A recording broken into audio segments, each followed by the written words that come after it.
ครับสบายดีพี่น้องวันนี้ก็พอๆกับสองน้องประโยคพี่น้องพอกันยามเที่ยงพี่น้องวันนี้หยุดงานพี่น้องก็เลยมีโอกาสมาวัดพี่น้องเลยมาไหว้พระ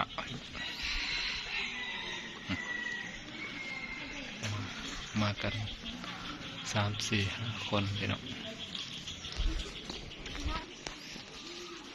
มาวัดก็มีแต่ไก่พี่น้องไก่ก็หลายอุดมสมบูรณ์อะไรมีแต่ต้นไม้ต้น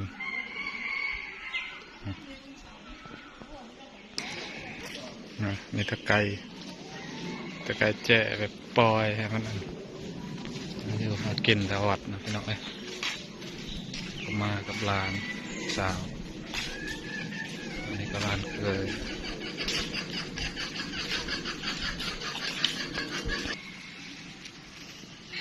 เอามาพี่น้องป่าไม้อุดมสมบูรณ์เย็นดีบรรยากาศพี่น้อง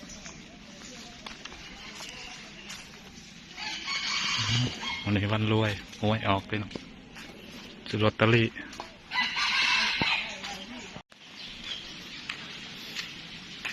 หอนแดดอะไรพี่น้องวันนี้วันที่16หยุดงานก็เลยมีโอกาสแวะเที่ยวมาวัดพี่น้องมัน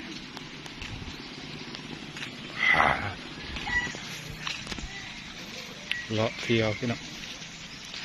มาวัดอย่างว่าอันนี้อุโมงค์อย่างบันก็อุโมงค์เลยครับ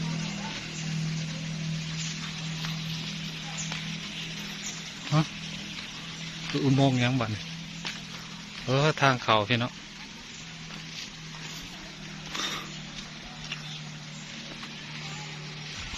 บรรยากาศเย็นดีพี่น้อง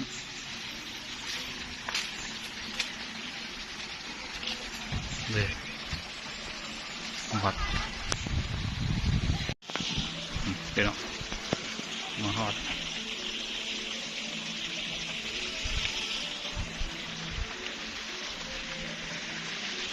ถึงแล้วพี่น้องเอ้ยวันนี้บุญสักครับ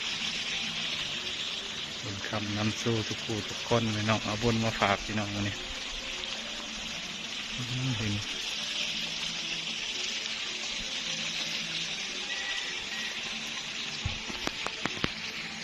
บรรยากาศเย็นดีเฮ้ยฮ้อน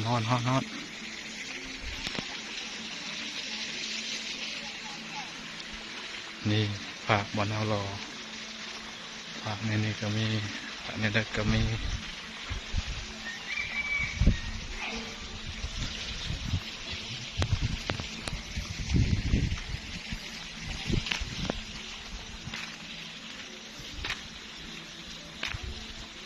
เราเปิดพี่น้อง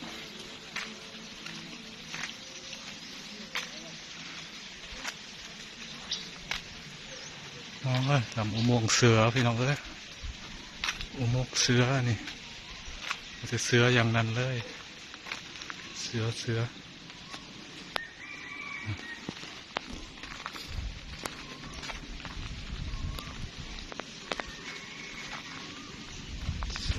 ทางนั้น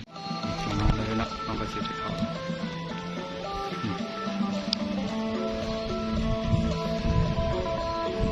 ดีเนาะถ้าเป็นบ้านเรากลัวงานบุญ เปิดเพลงเนี่ยนี่นะ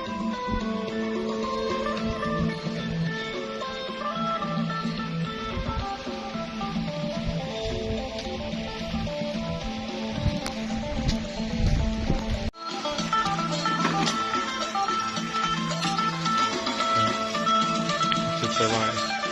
สัญญาฟังขี้พี่นะจะพญานาค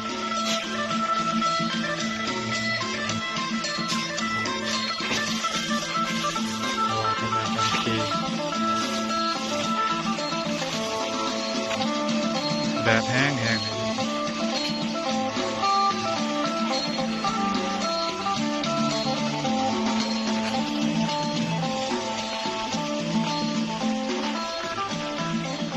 ฟ้า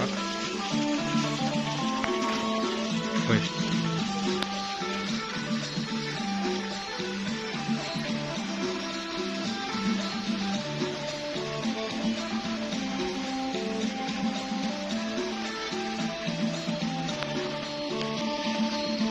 แดดแห้งกันเลยมั้งเดี๋ยวเขาก็มากัน4-5 คนอ่ะอันนี้อันนี้ร้านเจ้าอันนี้ครับร้านเคยอันนั้นลูกร้านเจ้าเห็นมีโอกาสมันหยุดวันหนึ่งพี่น้องวันที่16ถูกหวยเด้อวันนี้วันดีนะไปเนาะย่างก็ไปเรื่อยๆย่างก็ไปเบิ่งว่ามียังก็ไปก็ไปก็ไปก็ไปนำไปพี่น้องผมก็ไม่เคยเห็นเคยมาพาเลาะหมดมือวันนี้มาตั้งแต่10 โมง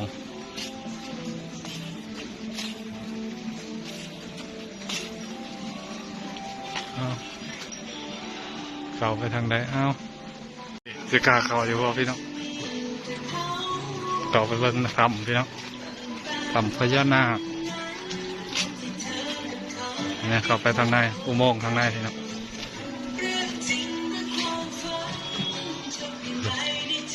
เฮ้ยตกยังอันนี้บ้างบอกว่าพี่น้องทำพญานาค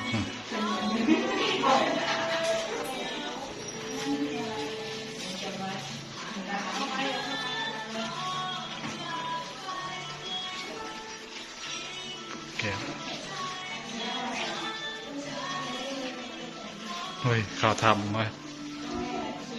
นี่ทับพญานาคเลยนะเอาหัวยังมาเสียเร็วบ่ายโมงเลยปิดลอตเตอรี่เขาปิดเลยเลข55335เหรอคุณเลย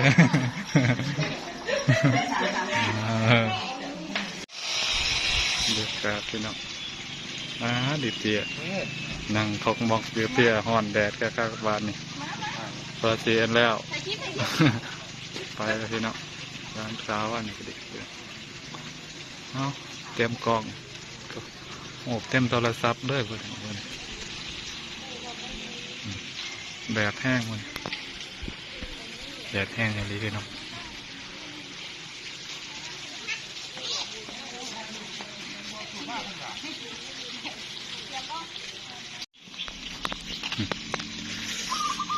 จะเมื่อเลยเนาะฮอนแดดแห้ง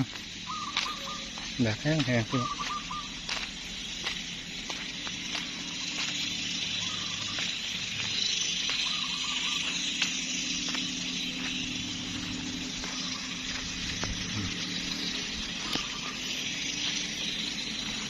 รถเป็นถอย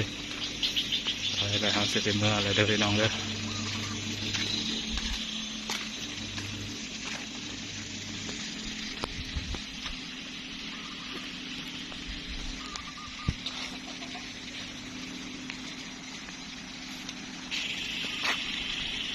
ทางเขารถสตาร์ทรอแล้วให้น้องมันหอนแดดแห้ง